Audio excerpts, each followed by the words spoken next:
Hello students, in this video we are going to study a poem, the ball poem. इससे पहले एक story है how to tell wild animals. ठीक है, इसको इस सेशन से हटा दिया गया है, रिमूव कर दिया गया, इसको हमें नहीं पढ़ना है. ठीक है, इसलिए हम सीधा किसको ले रहे हैं, द बॉल पोएम. ओके, इसके राइटर का नाम है जॉन बेरीमैन. ठीक है, at first you have to memorise its writer's name and the poem name. Okay, the ball poem, its poet name is John Berryman. Okay, तो इसमें क्या है हम देखते हैं, शुरू करते हैं इसको. A boy loses a ball, he is very upset.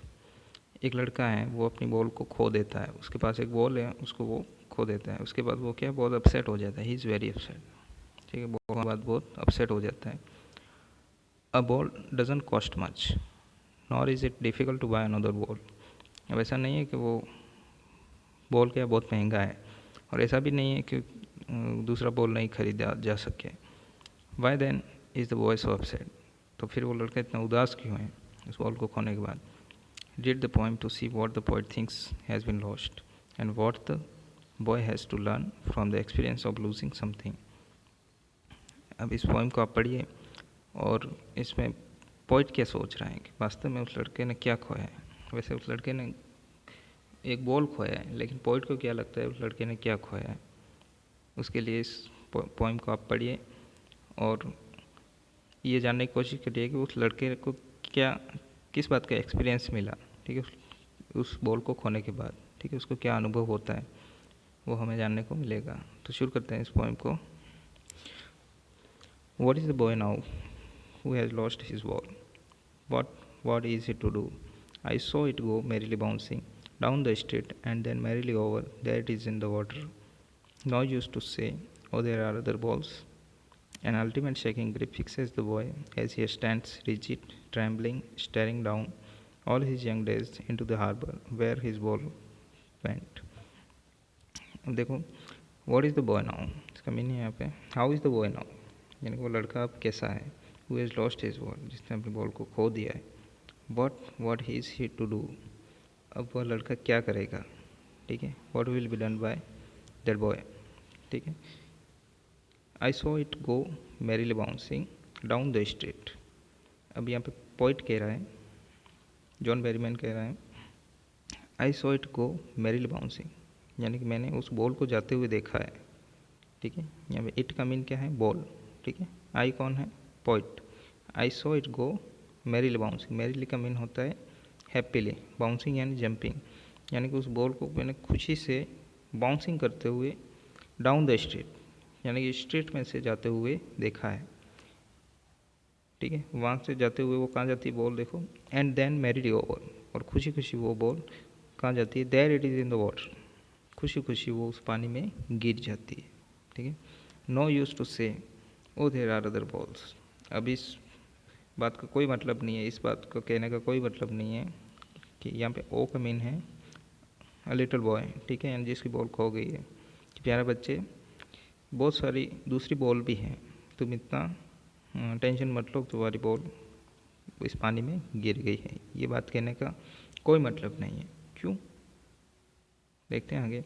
An ultimate shaking grief fixes the boy, क्योंकि इस अल्टीमेट ग्रीफ ने उस बच्चे को, अल्टीमेट क्या होता है, फाइनल पॉइंट ऑफ समथिंग. ठीक है, किसी भी चीज़ का फाइनल पॉइंट. तो यहाँ पे किस चीज़ का फाइनल पॉइंट है, ग्रीफ का,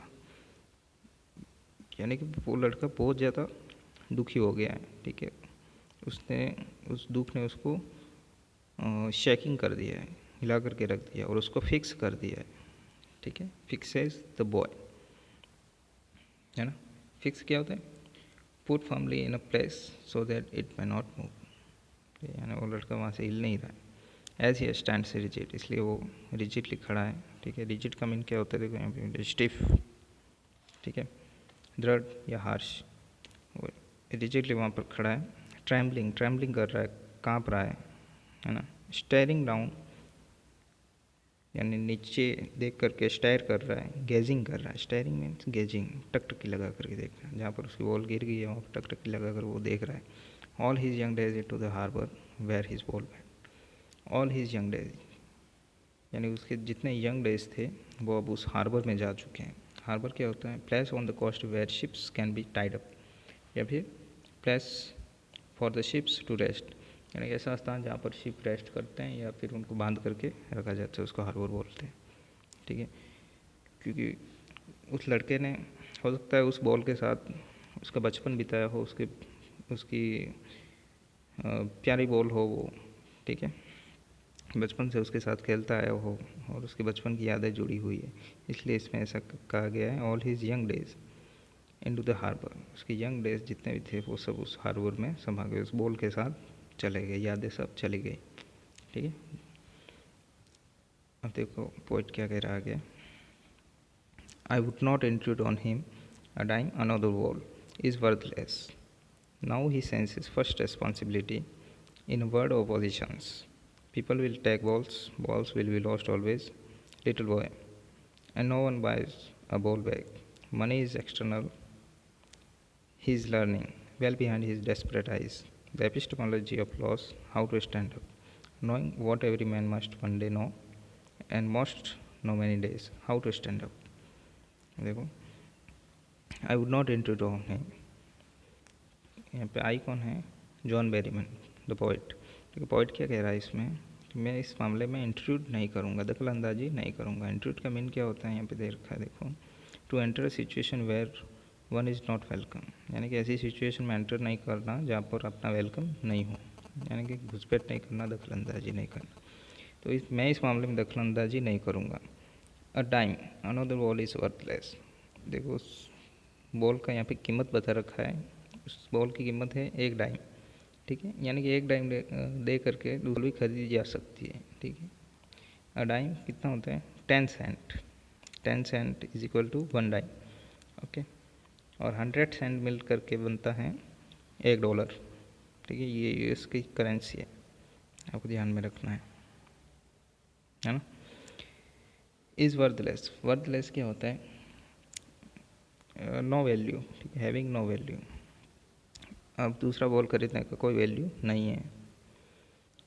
ठीक है, now he senses first responsibility, अब वो अपनी ज़िंदगी में पहली रेस्पॉन्सिबिलिटी को सेंस कर रहा है, फील कर रहा है।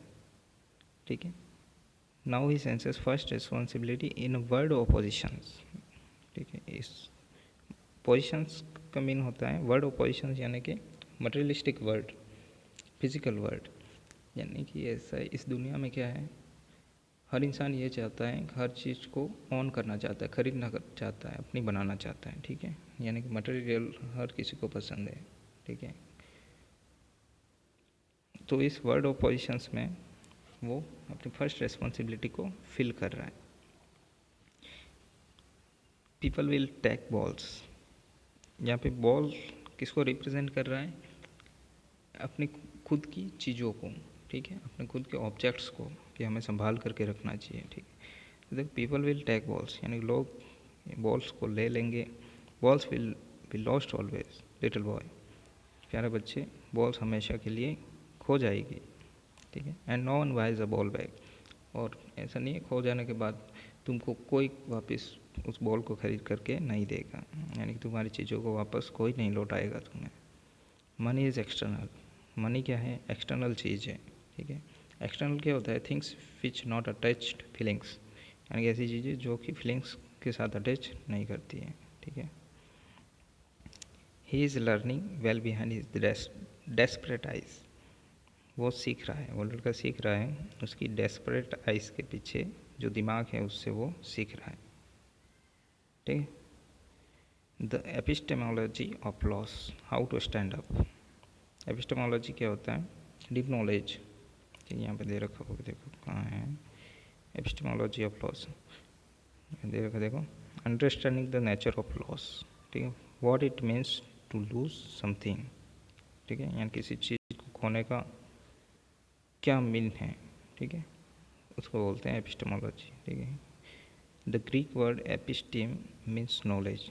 ठीक है, एपिस्टेमोलॉजी में एपिस्टीम का मीन क्या है? ग्रीक वर्ड ही एपिस्टीम, इसका मीन होता है knowledge. It comes from a word meaning to understand, to know, यानी कि ये समझने से या उस शब्द से ये बना है।